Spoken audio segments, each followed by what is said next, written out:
안녕하십니까?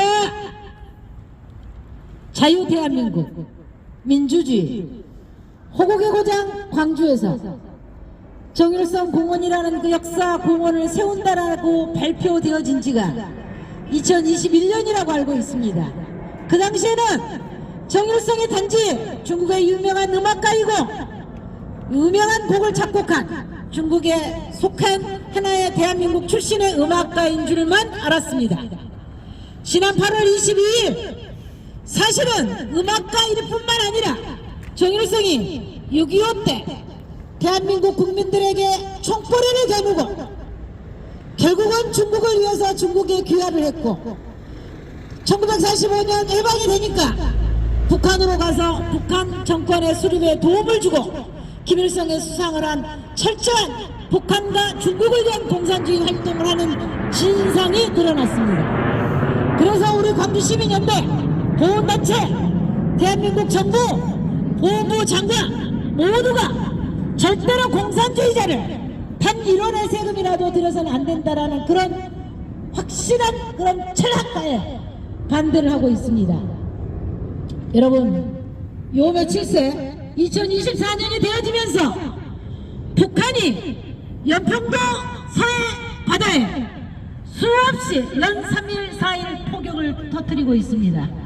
그 연평도 폭격이 불과 2010년에 일어났었고 그 10년이 일어난 그 이후에도 수많은 남북평화가 이루어진다라고 공언을 했었지만 여전히 북한은 전혀 변화 없이 우리 국민들을 위협하기 위해서 안보의 위협으로 연평도에 폭격을 가하고 있습니다. 제가 그 연평도 폭격의 희생자의 산 증인입니다. 저희 아들이 북한의 연평도 폭격에서 2010년 11월 23일 휴가를 나오다 처참하게 전사를 했습니다. 저는 그 이후로 북한의 폭격이라는 말만 들으면 정말로 소름이 끼치고 온몸이 부들부들 떨리고 있습니다. 이번 신년 이후 며칠 동안 너무너무 마음이 불편하고 너무나 분하고 억울하고 그래서 정일성 공원은 절대로 더 안 된다는 마음의 확신을 다시 가지게 됐습니다. 여러분, 정일성이가 없었다면 대한민국 6.25 전쟁의 흐름을 보면 우리나라가 처음에는 지고 부산 쪽까지 대구 7곡의 다우동 전투까지 밀리다 백선엽 장군의 그 노고에 의해서 승전에 의해서 평양까지 올라갔습니다. 그러다가 중공군이 같이 참여를 하고 정일성이가 같이 선동한 북한군과 중공군에 의해서 우리 국민들이 내려와서 여러분들 일사후퇴 아시죠? 그래서 우리 대한민국이 이렇게 상탈선으로 끝나고 40년 가까이 전쟁의 도가니 속에 아직도 그 아픔이 진행되고 있습니다. 6.25 당시에 59만 명이 희생을 했습니다. 정일성 때문에, 북한군 때문에, 중공군 때문에 59만 명이 목숨을 잃었습니다. 국기에 대한 경례 후에 언제나 호국, 영령 및 순국선열에 대한 묵념을 합니다. 정일성 그 공산주의자를 기념하면서 어떻게 호국, 영령에 대한 묵념을 할 수 있습니까? 어떻게 순국선열에 대한 묵념을 할 수 있습니까? 그분들이 하늘에서 보고 있습니다. 우리들은 누구 때문에 이 세상에서 젊은 나이에 북한군에 의해서 희생을 했는가 한번 여러분 되새겨 보시고 절대로 그 어떤 이유에서도 호국의 고장, 민주주의의 고장에서 정일성 공산주의자 공원은 절대로 세워서는 안 된다는 말씀을 다시 드립니다. 우리 광주시는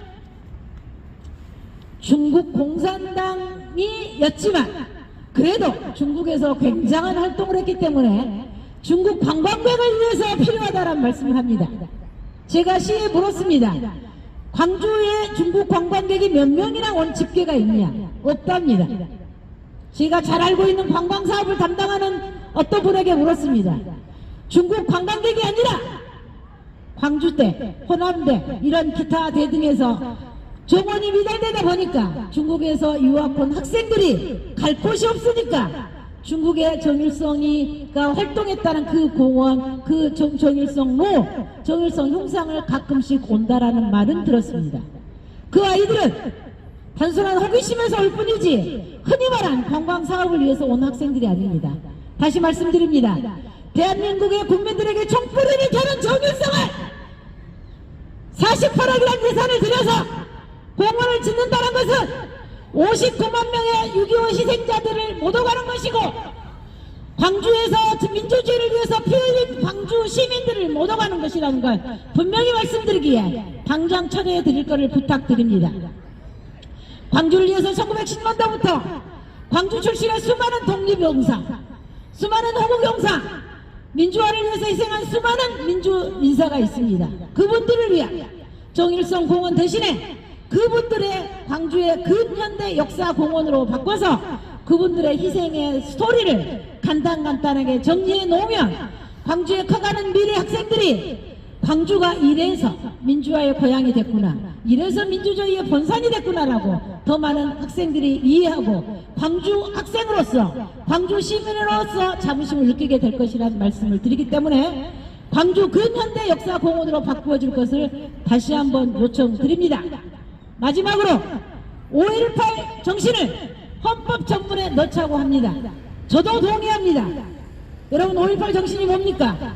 전두환 독재 한가해에서 수많은 사람들이 피 흘리며 민주주의를 지킨 민주주의 정신이지 공산주의조 좋다는 그런 정신이 아닙니다. 독재 정권도 싫다는데 공산주의를 지키고 공산주의를 용인하는 그런 공원을 만든다는 것은 이건 언어도 아니고 어불성설입니다. 5.18 정신이 더 멋지게, 더 아름답게, 더 전 세계에 퍼질 수 있고 모든 대한민국 국민들이 역시 광주의 5.18 정신은 훌륭한 정신이었구나를 알게 하기 위해서는 제일 먼저 할 일이 정일성 공원을 없애는 것, 폐지하는 것입니다. 그리고 그 다음에 5.18 정신을 넣는다면 대한민국 모든 국민들이 광주는 광주답고 더 멋진 정신이고 더 많은 국민들이 인정하고 호응하는 그런 광주의 5.18 정신이 헌법의 수록이 될 것이라고 믿습니다. 이건 굉장히 중요한 일이라고 생각합니다. 대한민국의 방향성을 나타내고 지향점을 나타내는 길이라고 생각합니다.